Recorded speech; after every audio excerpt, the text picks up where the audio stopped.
Prabowo kumpulkan pejabat pusat dan daerah.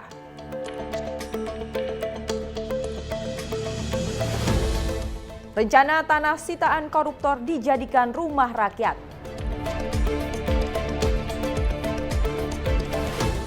Kim Plus dipastikan solid dalam Pilkada 2024. DPR minta PPATK reaktif tangani judi online.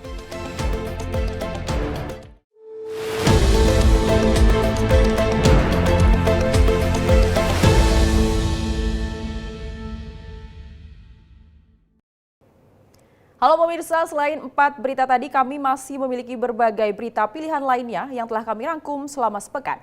Bersama saya, Ayu Pratiwi.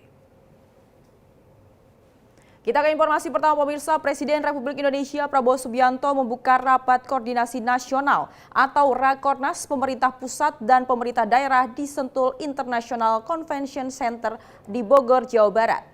Dihadiri sebanyak 5.360 peserta, pejabat pusat dan juga pejabat daerah. Dalam kesempatan itu, Prabowo menekankan pentingnya efisiensi dan juga pengawasan pelaksanaan kebijakan di tingkat pusat maupun daerah. Presiden Republik Indonesia Prabowo Subianto membuka Rapat Koordinasi Nasional atau Rakornas pemerintah pusat dan pemerintah daerah di Sentul International Convention Center, Bogor, Jawa Barat. Acara ini dihadiri 5.360 peserta pejabat pusat dan daerah. Prabowo dalam kesempatan itu menekankan pentingnya efisiensi dan pengawasan pelaksanaan kebijakan di tingkat pusat maupun daerah. Hal ini perlu dilakukan para pengambil keputusan di negara ini agar Indonesia dapat menjadi negara makmur dan kaya. Prabowo juga menyampaikan terima kasih atas inisiatif Menteri Dalam Negeri Tito Karnavian yang menggelar acara tersebut. Peserta yang hadir terdiri dari 525 orang kepala atau pimpinan pegawai dan lembaga, serta eselon 1 juga wakil kementerian. Tingkat provinsi sebanyak 496 orang, 38 gubernur, jajaran Forkopimda vertikal di kabupaten kota sebanyak 4.369 orang. Dan 98 wali kota, bupati, hadir pula para menteri dan wakil menteri Kabinet Merah Putih. Tujuan dari Rakornas ini adalah untuk mengkoordinasikan dan mengharmonisasikan pemerintah daerah serta instansi vertikal di daerah, guna mendukung program prioritas dan arah kebijakan Presiden selama 5 tahun ke depan. Tim redaksi Simpo TV melaporkan. Pemirsa, Presiden Prabowo Subianto melantik Komisioner KPU hingga Kepala OIKN di Istana Negara Jakarta Pusat. Kepala Negara melantik dan mengambil sumpah pengangkatan anggota KPU, Wakil Ketua dan anggota, keanggotaan Kompolnas hingga Kepala OIKN. Pelantikan diawali dengan menyanyikan lagu Kebangsaan Indonesia Raya di Istana Negara Jakarta pada 5 November 2024. Presiden Prabowo melantik sejumlah anggota KPU, Wakil Ketua dan anggota Dewan Ekonomi Nasional, keanggotaan Kompolnas masa jabatan 2024-2028 hingga Kepala OIKN. Presiden RI Prabowo Subianto melantik Basuki Hadi Muljono sebagai Kepala Otorita Ibu Kota Nusantara. Basuki yang dilantik untuk kembali memegang amanah sebagai Kepala OIKN berdasarkan keputusan Presiden RI nomor 151P tahun 2024. Tentang pengangkatan Kepala OIKN. Bersamaan dengan pelantikan Basuki, Prabowo Subianto melantik dan mengambil sumpah pengangkatan Iva Rosita sebagai anggota Komisi Pemilihan Umum RI untuk sisa masa jabatan tahun 2022-2027. Mengangkat Dr. Insinyur Muhammad Basuki Hadi Mulyono sebagai Kepala Otorita Ibu Kota Nusantara. Kedua dan seterusnya ditetapkan di Jakarta pada tanggal 4 November 2024. Presiden Republik Indonesia Prabowo Subianto. Usai pembacaan keputusan Presiden dan daftar nama pejabat yang akan dilantik, Presiden Prabowo membacakan sumpah jabatan yang diikuti para pejabat yang dilantik. Berkenaan dengan pengangkatan saudari sebagai anggota Komisi Pemilihan Umum, sisa masa jabatan tahun 2022-2027, terlebih dahulu saya akan bertanya kepada saudari, apakah saudari beragama Islam? Ya, beragama Islam. Bersediakah saudari untuk diambil sumpah menurut agama Islam? Bersedia. Apabila demikian, harap mengikuti dan mengulangi kata-kata saya.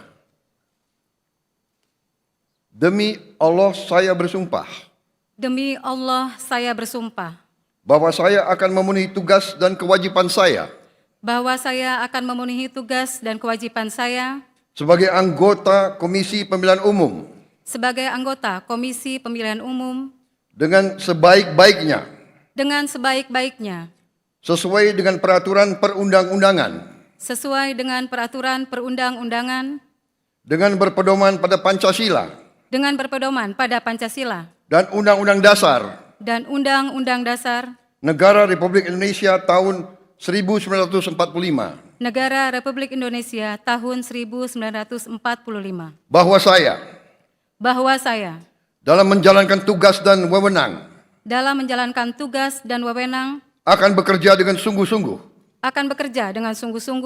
Dalam pelantikan tersebut turut hadir Kabinet Menteri Merah Putih. Dari Jakarta, tim redaksi Sinpo TV melaporkan.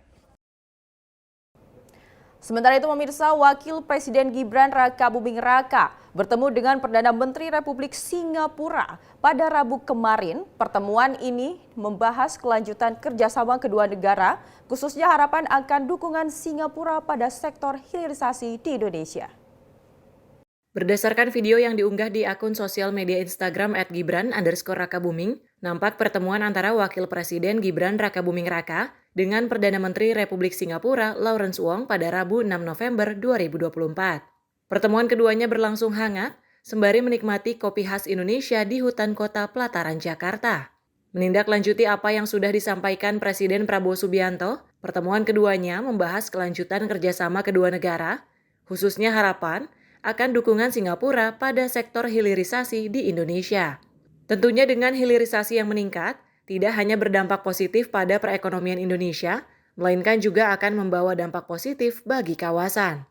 Sebelumnya, PM Lawrence telah bertemu dengan Presiden Prabowo Subianto untuk membahas secara intensif kerjasama di antara kedua negara. Dari Jakarta, tim redaksi Sinpo TV melaporkan. Pemirsa, Ketua Umum Partai Demokrat Agus Harimurti Yudhoyono menjelaskan soal pertemuan Presiden Prabowo Subianto dan Presiden ke-6 Republik Indonesia Susilo Bambang Yudhoyono pada Senin malam di Cikeas, Jawa Barat.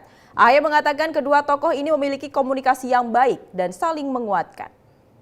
Ketua Umum Partai Demokrat Agus Harimurti Yudhoyono mengatakan Presiden ke-6 Susilo Bambang Yudhoyono bertemu dengan Presiden Prabowo Subianto di Cikeas, Bogor pada 4 November 2024 dan menggelar makan malam bersama.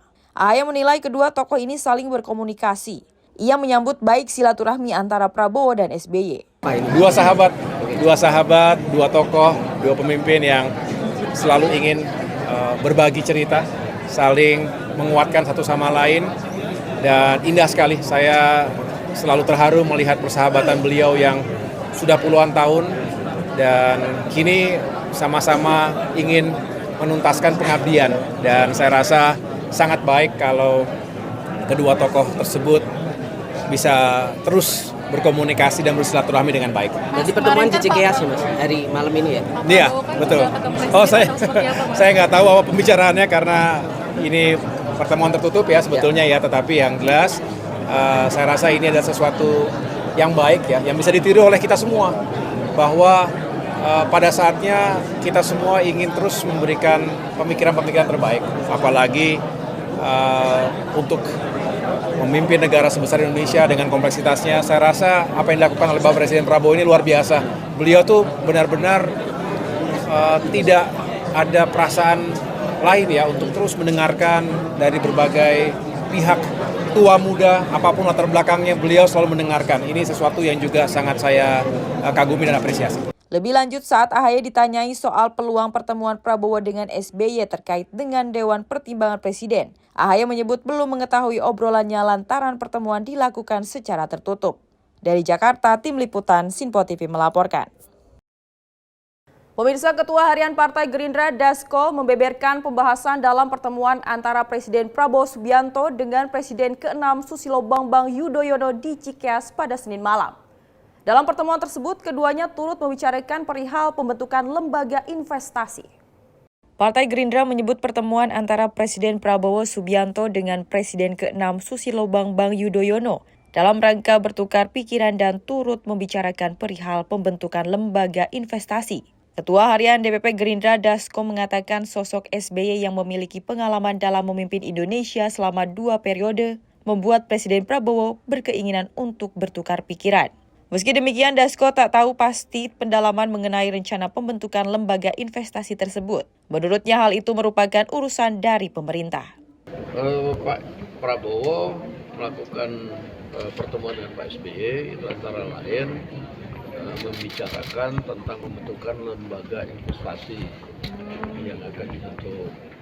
Karena Pak SBY itu berpengalaman memimpin Republik Indonesia ini 10 tahun, tentunya sebagai kawan dan sahabat, ya itu biasa bertukar pikiran, itu aja. Ya biar nanti itu bukan kewenangan saya di eksekutif nanti, legislatif, biar eksekutif nanti yang menjelaskan. Dari Jakarta, Tim Liputan Sinpo TV melaporkan.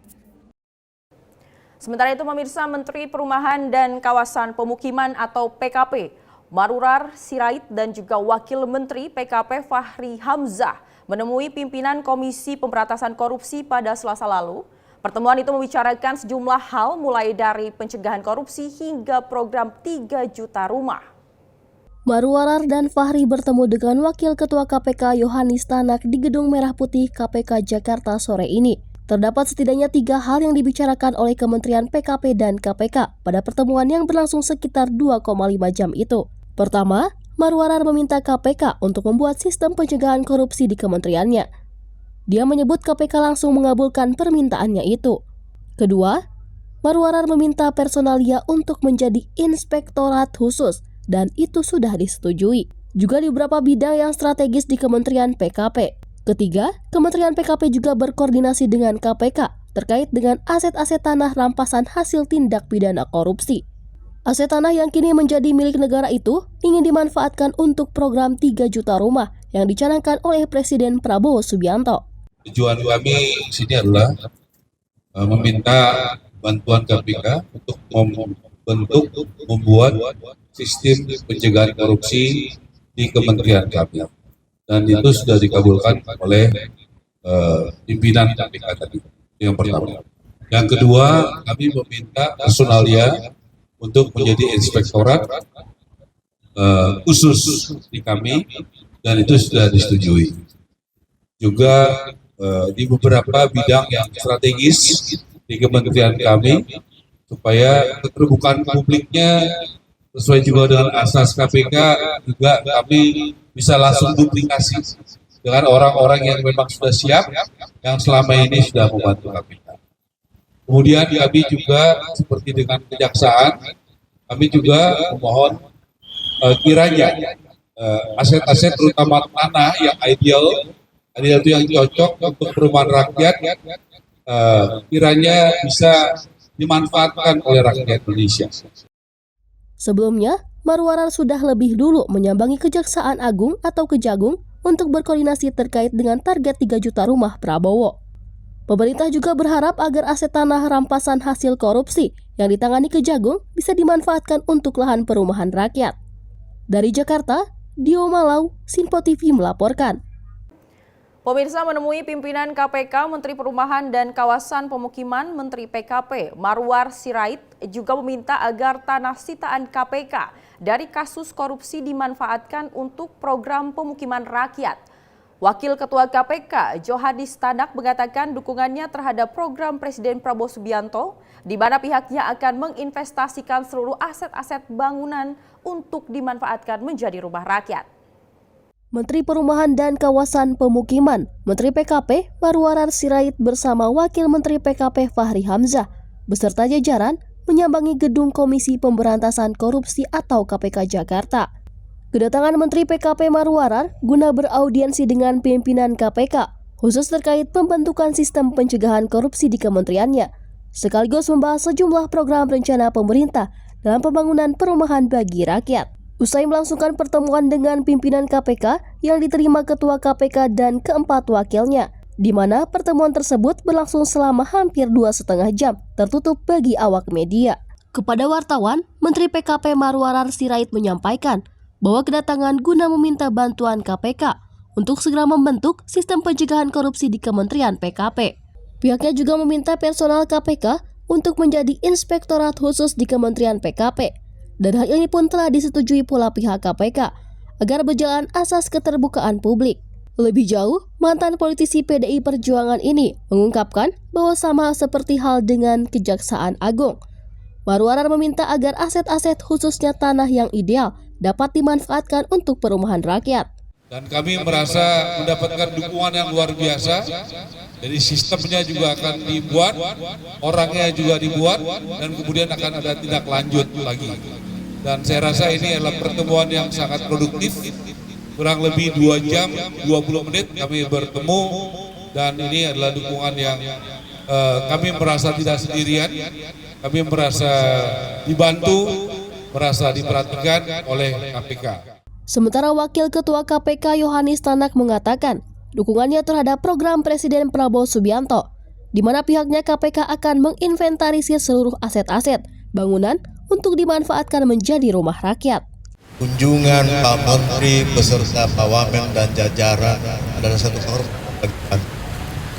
Dan kunjungan ini tentunya tidak lain untuk mewujudkan apa yang diinginkan oleh Presiden agar dalam kabinet merah putih ini tidak terjadi korupsi.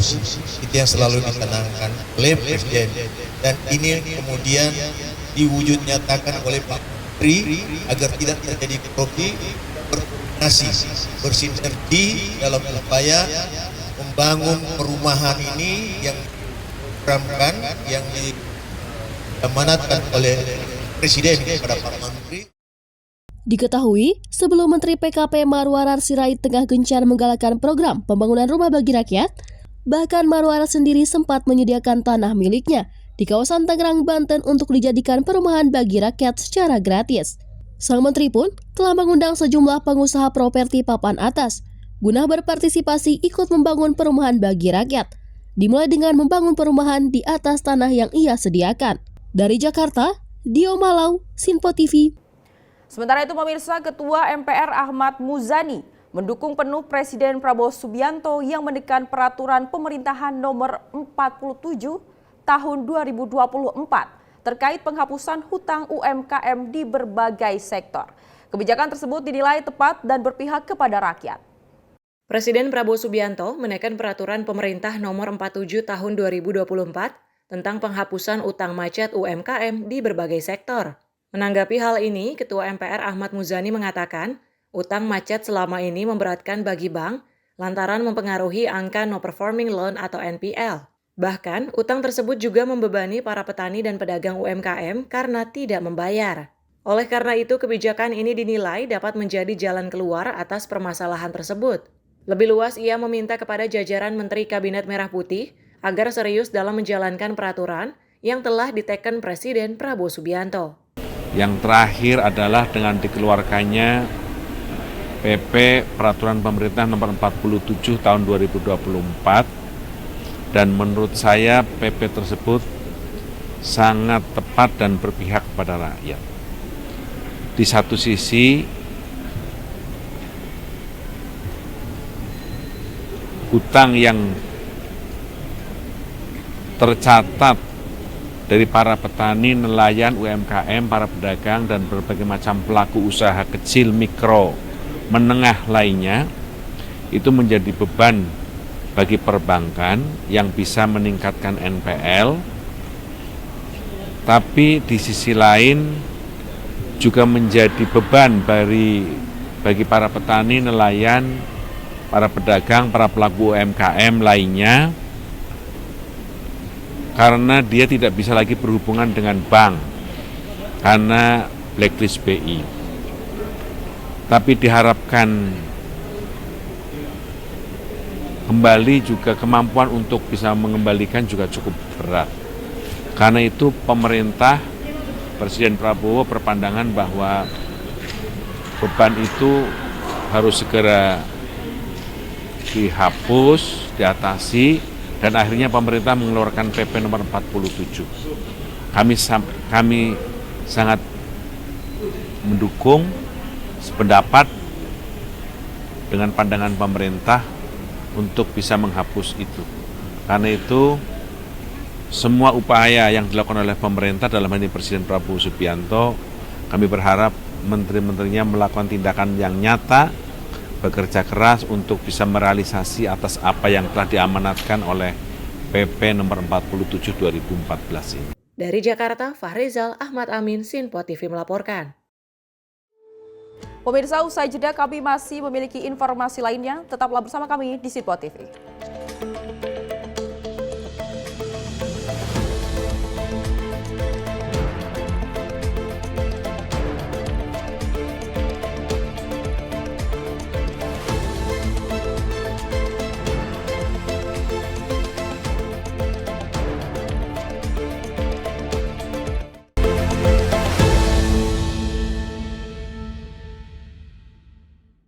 Halo, selamat malam pemirsa. Senang sekali rasanya kami mengisi ruang informasi Anda. Akhiri aktivitas Anda dengan rangkuman perkembangan peristiwa yang terjadi sepanjang hari.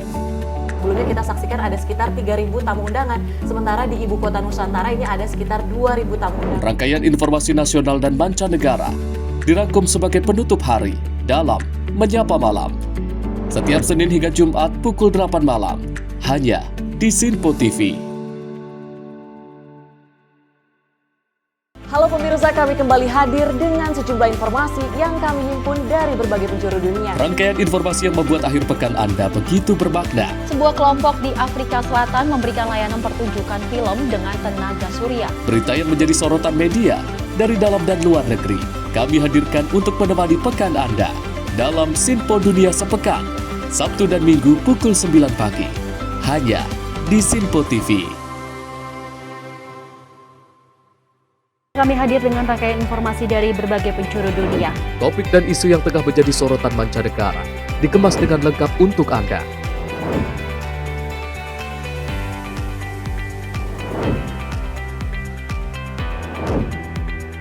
Peristiwa penting yang terjadi dari berbagai belahan dunia ini hadir dalam Sinpo Dunia setiap Senin hingga Jumat pukul 7:30 malam hanya di Sinpo TV.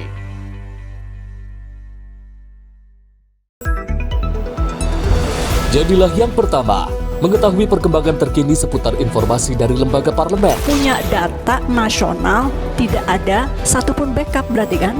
Tiba-tiba ada putusan yang nggak masuk akal dan seperti ini gitu. Kita biarkan rekomendasi kepada KPK, periksa!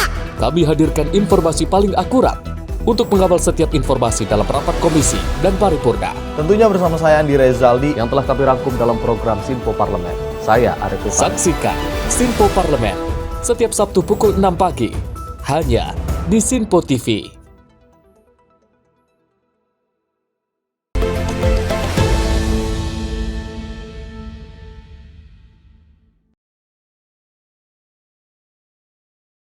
Terima kasih Anda masih bersama kami dalam Sinpo Sepekan. Pemirsa, Koalisi Indonesia Maju Plus dipastikan masih solid dalam kontestasi Pilkada 2024, khususnya Pilgub Jakarta, dengan mendukung Ridwan Kamil dan Suswono. Ketua Harian DPP Partai Gerindra, Dasko, mengatakan sejumlah strategi untuk memenangkan pasangan RK Suswono telah dipersiapkan. Koalisi Indonesia Maju atau KIM Plus dipastikan tetap solid dalam mendukung para calon kepala daerah yang diusung, khususnya di Pilkada Jakarta. Perihal munculnya analisis dari sebuah lembaga survei terkait KIM Plus di Pilgub Jakarta, Ketua Harian DPP Partai Gerindra, Dasko, mengatakan bahwa berbagai analisis jelang pencoblosan adalah hal yang wajar dan menjadi bagian dari dinamika politik.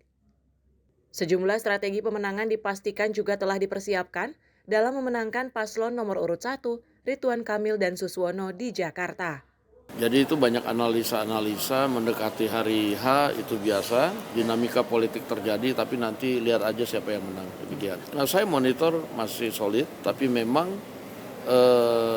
kita punya cara yang lain karena memang KIM Plus ini besar. Ada juga pertimbangan-pertimbangan kalau kita, nah ini pergerakan-pergerakan yang efisien dan lain-lain, itu juga menjadi pertimbangan kita merumuskan kegiatan yang tepat sasaran. Nah, tentunya kita tidak bisa buka di sini, tapi nanti dilihat saja di mana daerah-daerah yang katanya turun-turun, siapa yang menang nanti. Dari Jakarta, Tim Liputan Sinpo TV melaporkan. Sementara itu pemirsa, Partai Nasdem membantah soal koalisi Indonesia Maju tidak solid di Pilkada Jakarta 2024. Menurutnya, Kimples merupakan satu kesatuan yang tidak akan terpecah belah, khususnya di Pilgub Jakarta. Partai Nasdem memastikan bahwa koalisi Indonesia Maju atau Kimples akan tetap solid di Pilkada Jakarta, khususnya dalam mendukung pasangan Ridwan Kamil Suswono. Bendahara Umum Nasdem, Ahmad Saroni menilai bahwa pemilihan Jakarta unik dibandingkan pemilihan daerah lainnya. Pasalnya, pasangan yang digadang-gadang menang belum tentu hasilnya senada pada hari pencoblosan. Oleh karena itu, ia menegaskan koalisi Indonesia Maju Plus tetap solid dan tidak akan terpecah belah. Ya, itu kan teman-teman bisa lihat ya, kita lihat nanti perkembangan 27 November, bagaimana siklus ini terkait surveinya beneran atau tidak, kita nggak tahu. Tapi ya mudah-mudahan memang Jakarta ini agak unik dibandingkan daerah lain. Yang disangka menang belum tentu menang, disangka kalah belum tentu kalah. Tapi ya itulah situasional pilkada khususnya Jakarta. Ada yang bilang juga polisi pecah, itu gimana Pak? Enggak lah, polisi mana bisa pecah ya, satu kesatuan. Dari Jakarta, Farizal Ahmad Amin, Sinpo TV melaporkan. Pemirsa, calon Gubernur DKI Jakarta 2024, Ridwan Kamil memiliki berbagai program yang menyasar kaum milenial. Ridwan Kamil makin rajin untuk melakukan simulasi terhadap program yang akan dijalankan. Jika terpilih sebagai Gubernur Jakarta 2024, Emil mempraktikkan simulasi aplikasi curhat. Oh, jadi kamu udah pindah ke Jaksel. Ngemeng-ngemeng gimana suasana kerja dan hidup di Jaksel? So far so good sih, environment-nya oke gitu. Ya sometimes memang burnout, overwhelmed, suka dapet panic attack pagi-pagi gitu. Tapi maksudnya masih bisa di-handle lah gitu. Oh, so far so good. Environmentalnya oke. Kadang burnout.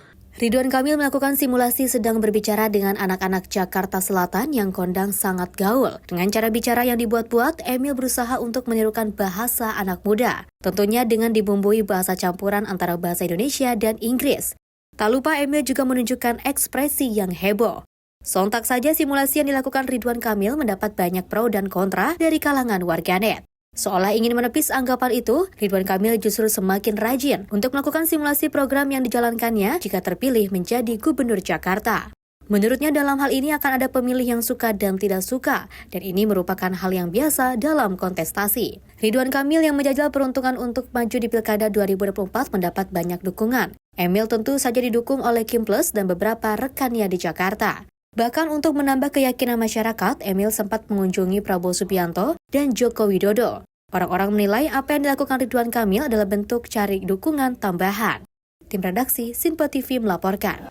Sementara itu pemirsa, calon Gubernur Jakarta nomor urut 1, Ridwan Kamil melakukan simulasi salah satu program unggulannya jika terpilih menjadi Gubernur Jakarta, yaitu dokter keliling. Keberadaan dokter keliling diharapkan bisa membuat warganya lebih sehat dan lebih bahagia. Berdasarkan video yang diunggah di akun sosial media Instagram @Ridwan Kamil pada Rabu 6 November, calon Gubernur Jakarta nomor urut 1, Ridwan Kamil, melakukan simulasi dokter keliling di salah satu rumah warga di Menteng Rawa Panjang, Minangkabau. Dokter keliling atau home visit dihadirkan bagi warga yang mengalami kesulitan mobilitas untuk periksa kesehatan ke puskesmas dan rumah sakit. Sementara mayoritas yang akan dilayani adalah lansia dengan kesulitan mobilitas dan golongan disabilitas motorik. Halo, saya Ridwan Kamil, calon Gubernur Jakarta di Menteng Rawa Panjang, Minangkabau ini. Saya sedang mensimulasikan bagaimana nanti lansia-lansia yang susah ke puskesmas, ke rumah sakit, akan kita layani dengan dokternya yang datang ke rumah. Nah, contohnya ini. Lebih lanjut, dijelaskan bahwa untuk permohonannya sendiri akan berbasis digital karena Jakarta dinilai paling siap untuk jadi kota global yang serba digital. Dari Jakarta, tim redaksi Sinpo TV melaporkan. Kita beralih ke informasi selanjutnya, pemirsa. Masyarakat di Pasar Besar Malang menyambut antusias kedatangan Cagup nomor 2, Hovifah Indar Parawansa, yang datang menyapa pedagang di Pasar Besar Kota Malang. Mereka dengan semangat menyambut kedatangan Hovifah dan juga menyampaikan dukungan dan doa agar Hovifah Emil kembali menang memimpin Jawa Timur. Pemimpin bagus, bantu rakyat kecil, pemimpin yang jujur. Salah satunya adalah Rofiah, pedagang pakaian di Pasar Besar Malang itu menilai Hovifah adalah pemimpin yang jujur dan peduli dengan rakyat kecil. Hovifah tercatat paling rajin dalam menyapa pedagang dan juga memperjuangkan nasib masyarakat ekonomi lemah. Hal serupa juga disampaikan oleh Sahlan, pedagang ikan Pasar Besar Malang, yang menegaskan bahwa ia senang kedatangan Hovifah di Pasar Besar membuat pasar menjadi ramai dan meriah. Terlebih Hovifah juga banyak memborong dagangan para pedagang. Di Pasar Besar ini, Hovifah rata menyapa pedagang dari ujung hingga ujung lain. Mulai pakaian busana, pasar buah, perkakas rumah tangga, hingga pasar basah daging dan ikan. Belusukan ke pasar menjadi momen yang tepat baginya untuk melakukan penyapaan seluruh elemen masyarakat dari segala elemen. Tidak hanya itu, Hovifah juga mengatakan sektor pasar tradisional harus sudah disentuh dengan akses pasar digital, masuk pada aplikasi e-commerce yang akan meningkatkan penjualan mereka dan juga membuka pasar yang lebih luas. Tim redaksi Sinpo TV melaporkan. Dan pemirsa, kami masih memiliki berbagai informasi lainnya. Usai jeda, tetaplah bersama kami dalam Sinpo Sepekan Sinpo TV.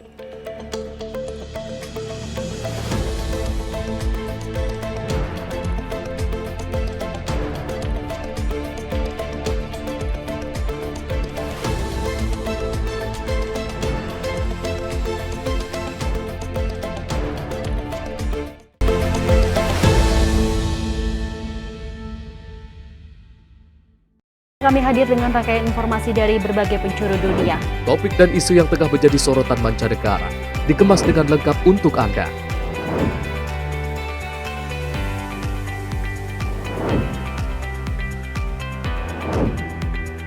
Peristiwa penting yang terjadi dari berbagai belahan dunia kini hadir dalam Sinpo Dunia setiap Senin hingga Jumat pukul 7:30 malam hanya di Sinpo TV. Halo, selamat pagi pemirsa Sinpo TV. Selamat pagi Andi. Selamat pagi, Fen. Beragam informasi terbaru hadir menemani Anda sebelum memulai hari.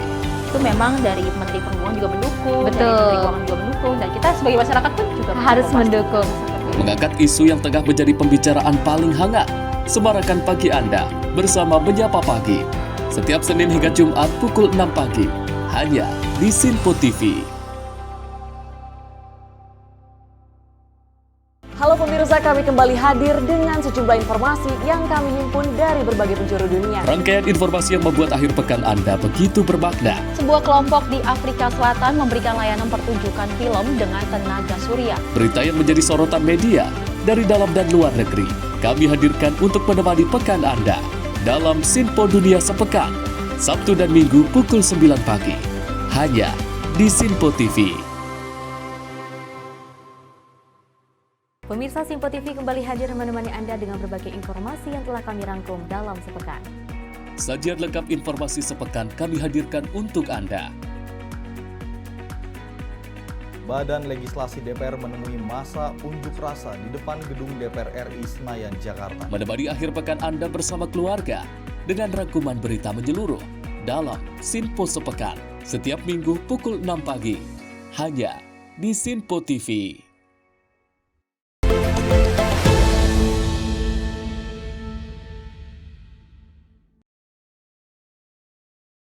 Terima kasih Anda masih bersama kami dalam Sinpo Sepekan.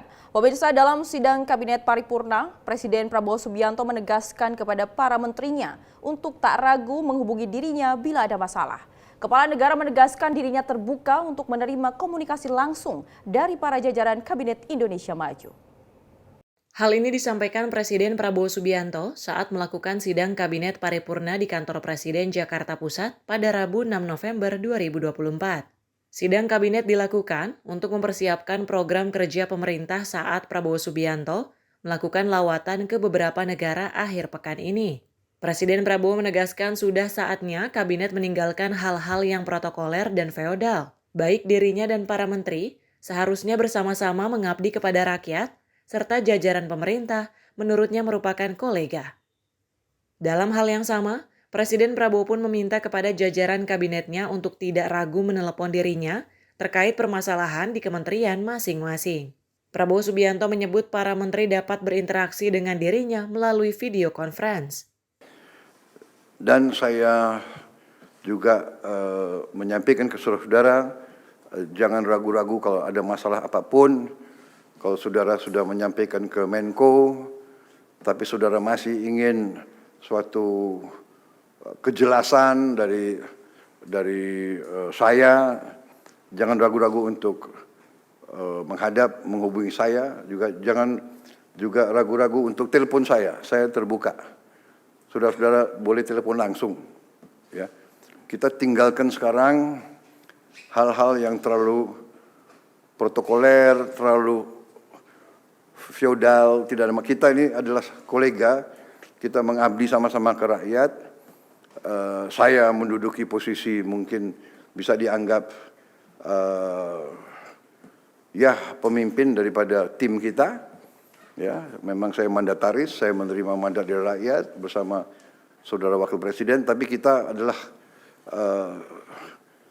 sama dalam kewajiban tanggung jawab kepada rakyat. Jadi silakan gunakan teknologi, ya. Tetapi tentunya hal-hal yang rawan tidak perlu lewat telepon. Ya kan, ini zaman modern ini banyak telinga yang ingin dengar, ya kan. Jadi tapi kalau saudara ingin menyampaikan hal-hal yang penting, silakan ya. Saya membuka pintu. Tim redaksi Sinpo TV melaporkan. Pemirsa, Menteri ESDM Bahlil Lahadalia diberikan tenggat waktu selama 2 pekan oleh Presiden Prabowo untuk menyelesaikan skema baru pemberian subsidi energi, khususnya subsidi energi BBM, listrik, dan LPG. Dan pihaknya juga diminta untuk membentuk tim terkait dengan kajian subsidi tepat sasaran. Menteri ESDM Bahlil Lahadalia mengatakan bahwa ia diberikan tenggat waktu selama 2 pekan untuk menyelesaikan skema baru pemberian subsidi oleh Presiden Prabowo Subianto, khususnya subsidi energi BBM, listrik, dan LPG. Pihaknya diminta untuk membentuk tim terkait dengan kajian subsidi tepat sasaran. Maklum, negara sejauh ini menggelontorkan subsidi energi begitu sangat besar, hingga 435 triliun rupiah. Adapun formulanya, ia akan mengganti subsidi komoditas dengan bantuan langsung tunai atau opsi lainnya, yakni blending. Kita memang kemarin dalam rapat ratas, Bapak Presiden meminta kita membentuk tim, di mana yang memimpin tim adalah saya sendiri, untuk mengkaji subsidi tepat sasaran. Karena kita tahu subsidi kita sekarang kan 435 triliun. Di 2024 itu terdiri dari kompensasi dan subsidi. Dari 435 triliun itu untuk LPG itu 83 triliun. Nah, kami mentenggarai dalam berbagai laporan yang masuk, baik PLN maupun Pertamina maupun BPH Migas, dari subsidi BBM dan listrik itu melihat ada potensi yang tidak tepat sasaran. Tujuan subsidi itu kan adalah diberikan kepada warga negara yang berhak untuk menerima subsidi. Nah, dalam rangka itu besok kami sudah mulai rapat perdana, sebenarnya sudah rapat terus untuk kita mencari formulasinya. Formulasinya mungkin ada beberapa, salah satu diantaranya adalah apakah kemudian subsidi itu biar tepat sasaran, kemungkinan kita akan memberikan BLT langsung kepada masyarakat. Atas dasar itu, Bahlil mencatat angka subsidi tidak tepat sasaran kurang lebih mencapai 100 triliun rupiah. Dari Jakarta, Tim Liputan Sinpo TV melaporkan. Kita beralih ke informasi selanjutnya, pemirsa. Kementerian Keuangan resmi menerbitkan aturan baru yang mengatur mengenai perpanjangan fasilitas tax holiday untuk industri pioner hingga bulan Desember 2025. Menteri Investasi dan juga Hilirisasi, Kepala BKPM Rosan Roslani menilai tax holidays tersebut efektif untuk menarik banyak investasi. Kementerian Keuangan resmi menerbitkan aturan baru yang mengatur mengenai perpanjangan fasilitas tax holiday untuk industri pioner hingga bulan Desember 2025. Hal tersebut tertuang dalam Peraturan Menteri Keuangan Nomor 69 Tahun 2024 yang ditekan Menteri Keuangan Sri Mulyani Indrawati pada tanggal 8 Oktober lalu. Menteri Investasi dan Hilirisasi, Kepala BKPM Rosan Ruslani mengatakan bahwa perpanjangan itu dikarenakan insentif tax holiday mampu menarik investasi.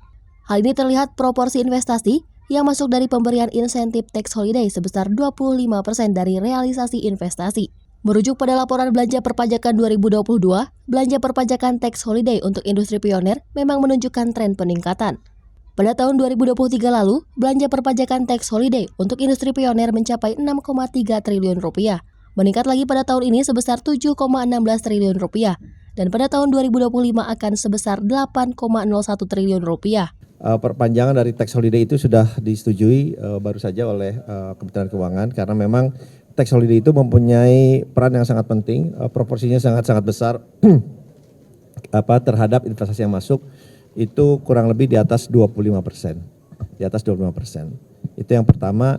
Yang kedua, memang menyangkut dengan adanya GMT ini, Global Minimum Tax yang rate-nya itu ada 15%, yang banyak sudah diberlakukan di banyak negara sebetulnya, hampir 100 negara lebih, dan memang ini mempunyai dampak kepada kita ya tentunya, kepada semua negara, karena sekarang memang kita sudah melakukan adjustment, kita sampaikan bahwa memang apabila Global Minimum Tax ini diberlakukan, kalau kita tidak memungut pajak 15%, negara yang bersangkutan yang akan memungut. Jadi asas manfaatnya tidak di kita. Nah, jadi kita sudah sampaikan kepada penerima tax holiday ini, apabila ini diberlakukan, ya akan ada adjustment. Tetapi tidak usah khawatir karena kita bisa memberikan insentif dalam bentuk lain. Insentif dalam bentuk lain yang kita sudah melakukan assessment sehingga kita berikan dalam bentuk lain sehingga yang tax holiday yang 15% itu bisa dikompensasi dalam bentuk lain. Dari Jakarta, Dio Malau, Sinpo TV melaporkan. Pemirsa, Kepolisian Resort Bogor menangkap 8 tersangka terkait kasus judi online. Dari 8 tersangka, 3 diantaranya merupakan wanita yang mempromosikan akun judi online melalui akun media sosial. Kasus judi online di Kabupaten Bogor berhasil diungkap jajaran Satreskrim Polres Bogor dalam 1 pekan. Sejak 30 Oktober hingga 6 November 2024, dari 8 tersangka yang telah diamankan, 3 pelaku diantaranya merupakan wanita. Dengan cara mengunggah link yang terhubung dengan laman judi online di Instagram, ketiga tersangka perempuan masing-masing berinisial MR dan S serta AK mendapatkan upah Rp150.000 hingga Rp10 juta per bulan dengan durasi mengunggah 1-2 kali per hari. Sementara kelima tersangka lainnya berinisial AP, ME, F dan I serta H merupakan pemain judi online jenis togel. Pelaku AP merupakan pengepul dan penerima uang dari 4 tersangka lainnya, lalu memasang taruhan di situs judi online. Telah dilakukan penangkapan terhadap 8 orang pelaku, yaitu 3 orang perempuan, atas nama Saudari MR, Saudari S, Saudari AK, yang berperan sebagai promotor atau pelaku endorsement tersebut. Kemudian 5 orang laki-laki, yaitu Saudara AP, Saudara ME, Saudara F, Saudara I, dan Saudara H yang berperan sebagai pemain judi online jenis togel melalui media elektronik. 3 tersangka wanita yang mempromosikan judi online dijerat dengan pasal 45 ayat 3 dan pasal 27 UU ITE dengan ancaman 10 tahun penjara. Sementara pelaku judi online togel dijerat dengan pasal 303 KUHP dengan ancaman 10 tahun kurungan.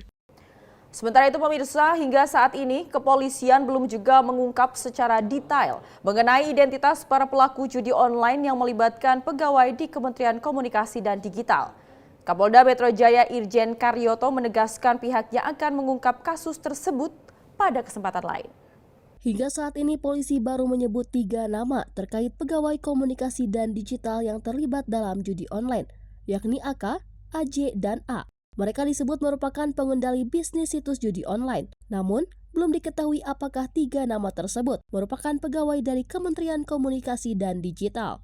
Kapolda Metro Jaya Irjen Pol Karyoto pun masih belum banyak bicara terkait kasus tersebut. Karyoto hanya menyebut bahwa dirinya akan mengungkap semua identitas yang terlibat dalam kasus itu di kemudian hari.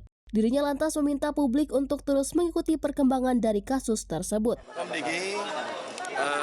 Saya tidak rilis ya, dan karena itu sudah terpusat dengan Mabes ya.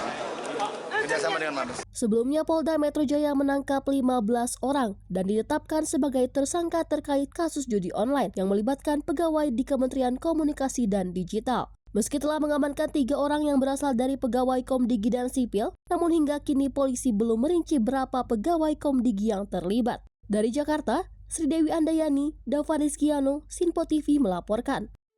Pemirsa, kami masih memiliki berbagai informasi lainnya. Tetaplah bersama kami dalam Sinpos Pekan Sinpo TV.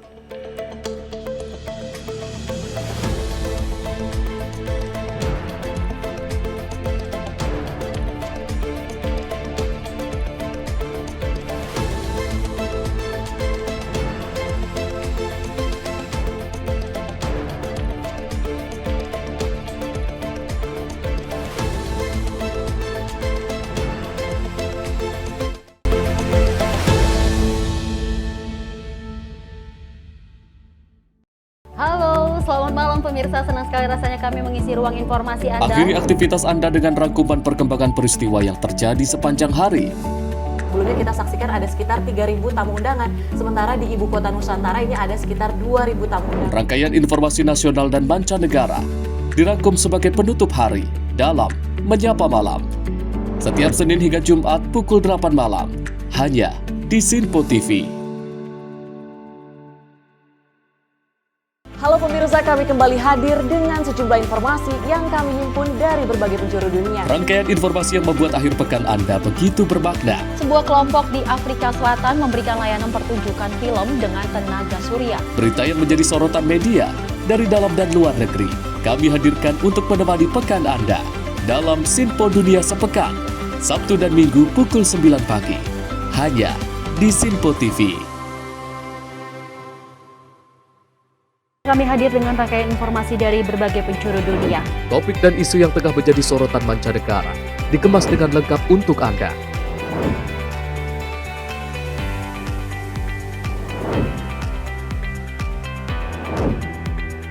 Peristiwa penting yang terjadi dari berbagai belahan dunia ini hadir dalam Sinpo Dunia setiap Senin hingga Jumat pukul 7:30 malam, hanya di Sinpo TV.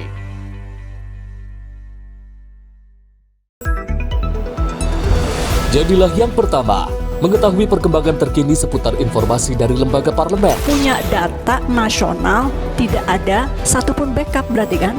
Tiba-tiba ada putusan yang nggak masuk akal dan seperti ini gitu. Kita biarkan rekomendasi kepada KPK, periksa! Kami hadirkan informasi paling akurat untuk mengawal setiap informasi dalam rapat komisi dan paripurna. Tentunya bersama saya Andi Rezaldi yang telah kami rangkum dalam program Sinpo Parlemen. Saya Arif Rifan. Saksikan Sinpo Parlemen setiap Sabtu pukul 6 pagi hanya di Sinpo TV.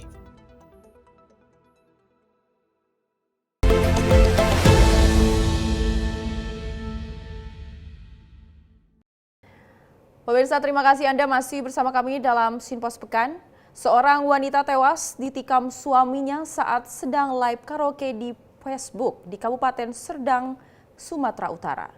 Korban menghembuskan napas terakhir saat dalam perjalanan ke rumah sakit dengan kondisi luka tusuk pada bagian belakang kepala. Hertalina Boru Simanjuntak tewas dianiaya oleh sang suami ketika tengah live di media sosial Facebook Sabtu malam kemarin.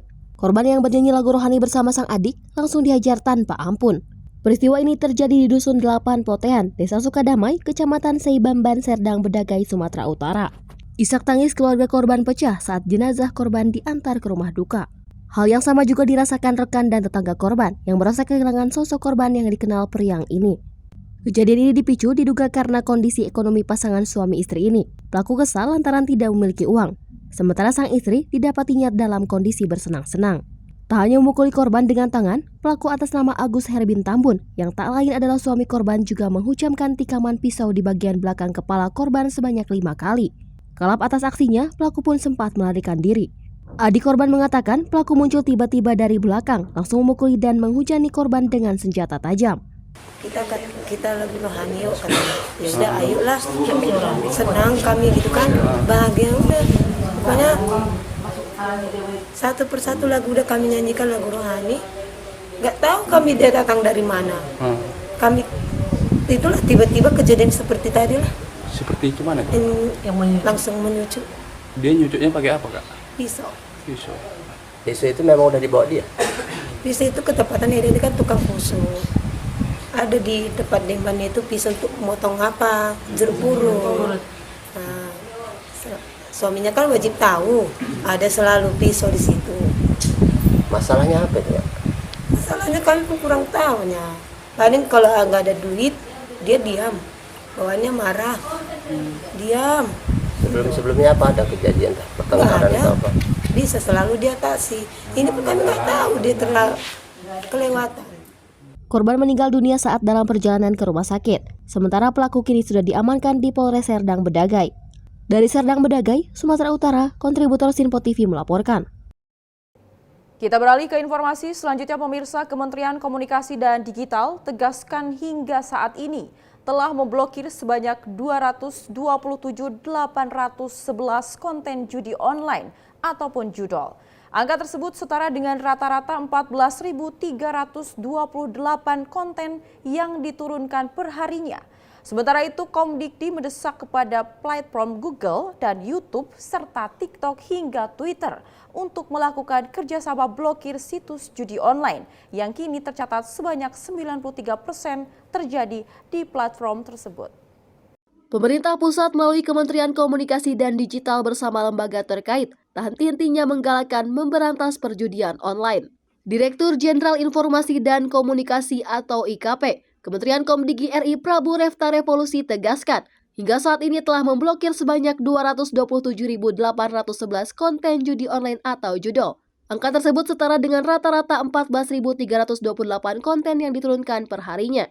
Sementara itu, Prabu Refta Revolusi mendesak kepada platform Google, YouTube, TikTok, dan Twitter atau X untuk lakukan kerjasama blokir situs judi online yang kini tercatat sebanyak 93% terjadi di platform tersebut.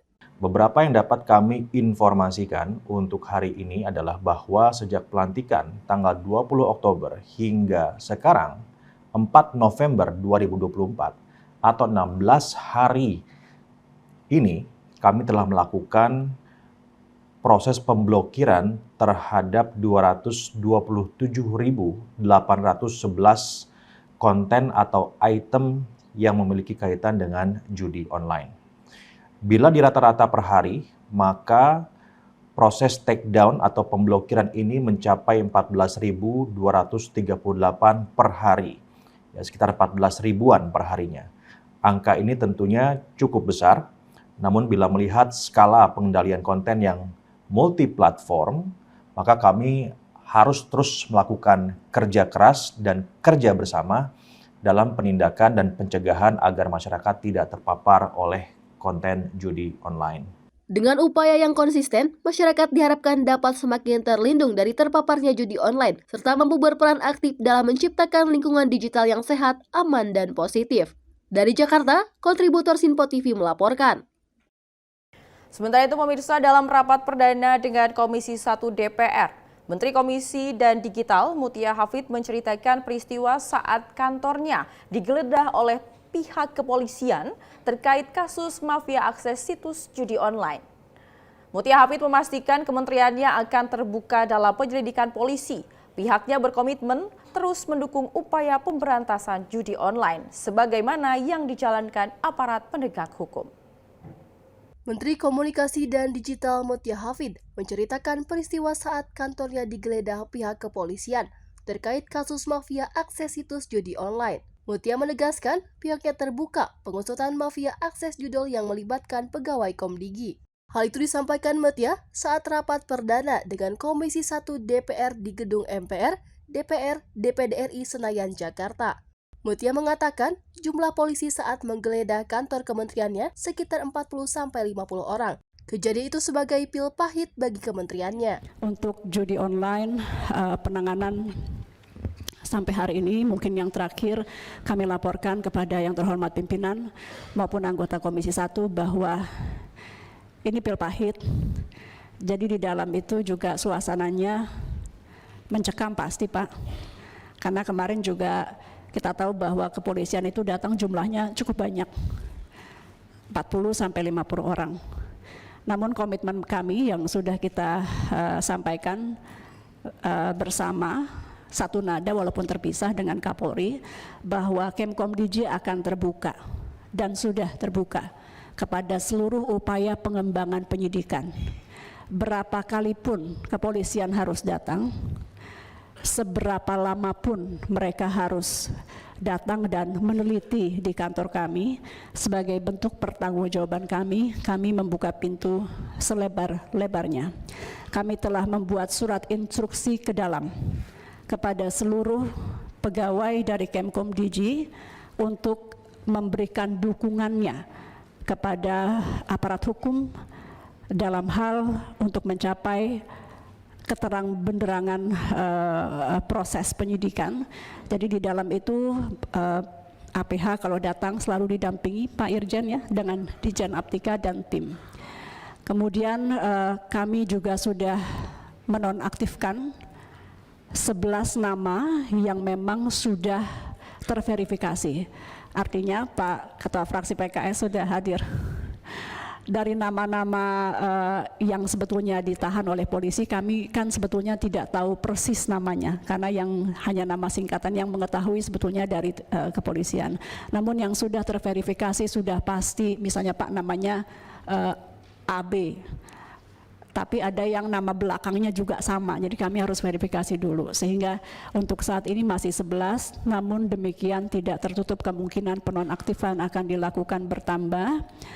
Pak Ketua yang terhormat, kalau sudah 7 hari dan surat penahanan sudah keluar secara resmi, maka kami baru dapat melakukan pemberhentian sementara dari PNS. Sekali lagi ini pil pahit, tapi kita harus lakukan dalam bentuk ketegasan kami untuk mengkoreksi kesalahan-kesalahan di internal kami.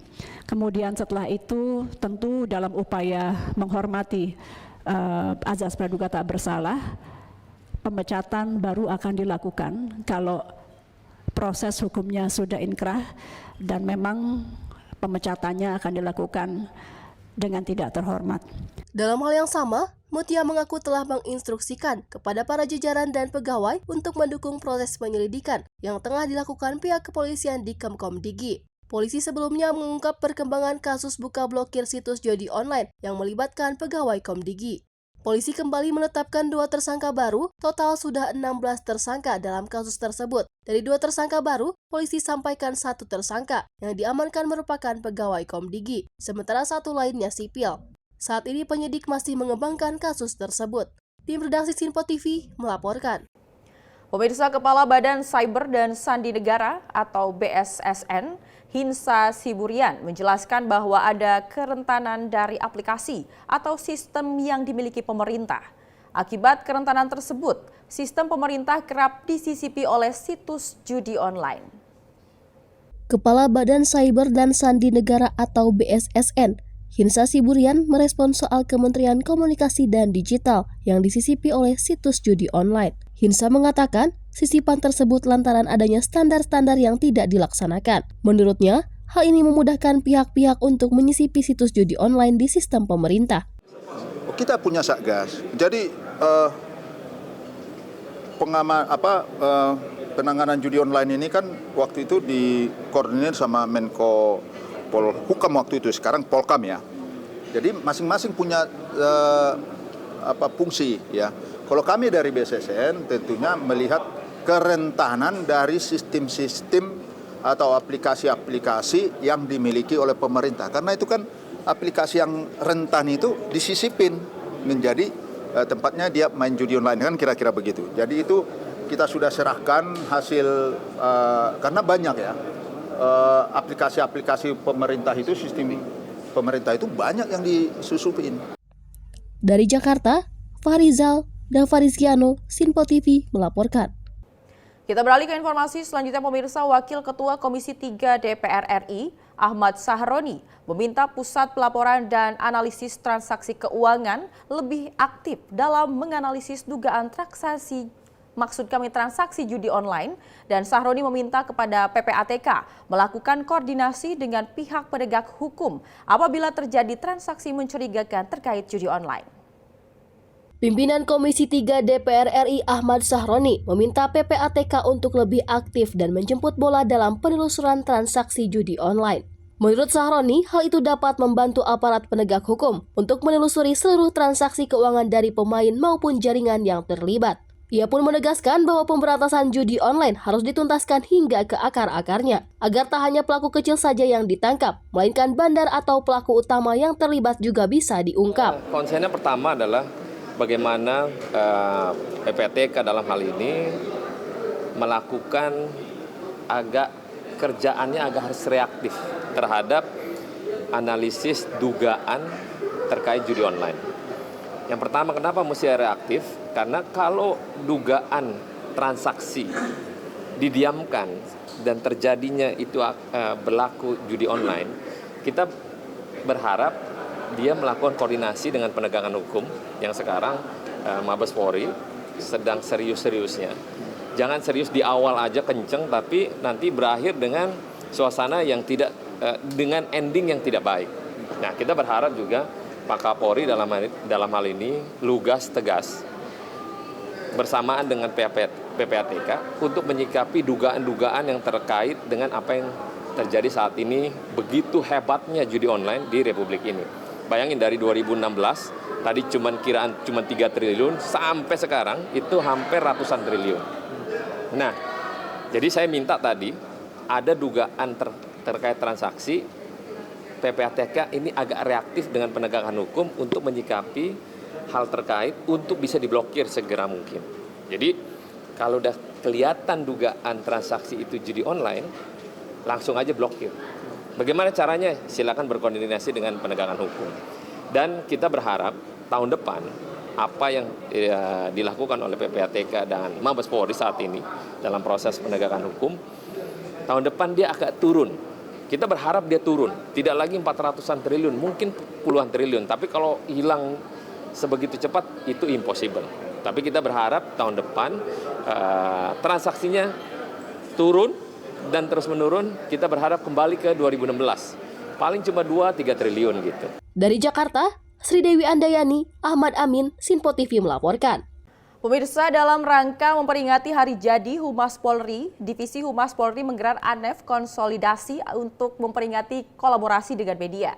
Di momen ini, Divisi Humas Polri juga menyerahkan nota kesepahaman atau MOU dengan Sinpo TV sebagai upaya meningkatkan transparansi dan juga distribusi informasi kepada masyarakat.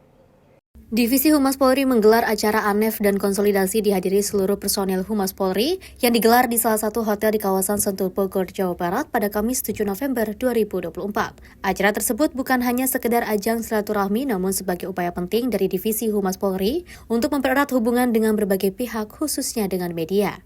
Dalam kesempatan ini, Humas Polri secara resmi menyerahkan nota kesepahaman atau MOU yang diserahkan oleh Karo Multimedia Humas Polri Brigjen Pol Gatot Repli kepada Direktur Utama Sinpo Media Group Aryawan. Gatot menyebutkan bahwa penyerahan MOU kepada Sinpo TV merupakan wujud nyata dari komitmen untuk mengoptimalkan penyampaian informasi secara luas kepada masyarakat. Gatot menilai kerjasama dengan Sinpo TV sangat penting karena peran media yang sangat besar dalam mendistribusikan informasi.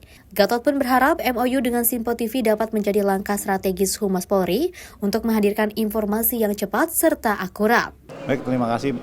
Memang pada hari ini kami dari Divisi Humas mengadakan kegiatan, salah satunya yang rutin tiap tahun dilaksanakan adalah kegiatan ANEF konsolidasi, yang di dalam bagian dari ANEF konsolidasi ada beberapa materi yang akan disampaikan, kemudian juga ada beberapa kerjasama, salah satunya ada MOU dengan beberapa stasiun televisi. Ya, harapan kami bukan cuma hanya dari stasiun TV yang sekarang, tapi ada beberapa stasiun televisi yang nanti berkolaborasi dengan kami. Tujuannya adalah yang pertama membangun kolaborasi dalam memberikan informasi kepada masyarakat sesuai dengan apa yang kita harapkan, itu yang pertama. Kemudian yang kedua, dengan kerjasama ini ya antara kami dari Divisi Humas dengan stasiun televisi yang bergabung ini semakin banyak, otomatis semua yang berharap dengan kegiatan kepolisian bisa terlaksana dengan baik sampai kepada masyarakat. Dari Bogor, Jawa Barat, Jihan Nabila, Rona Bayu, Sinpo TV melaporkan. Dan pemirsa, informasi tadi menjadi akhir perjumpaan kita kali ini. Tetap saksikan Sinpo Sepekan hanya di Sinpo TV. Saya Ayu Pratiwi mewakili kru yang bertugas mengucapkan terima kasih dan sampai jumpa.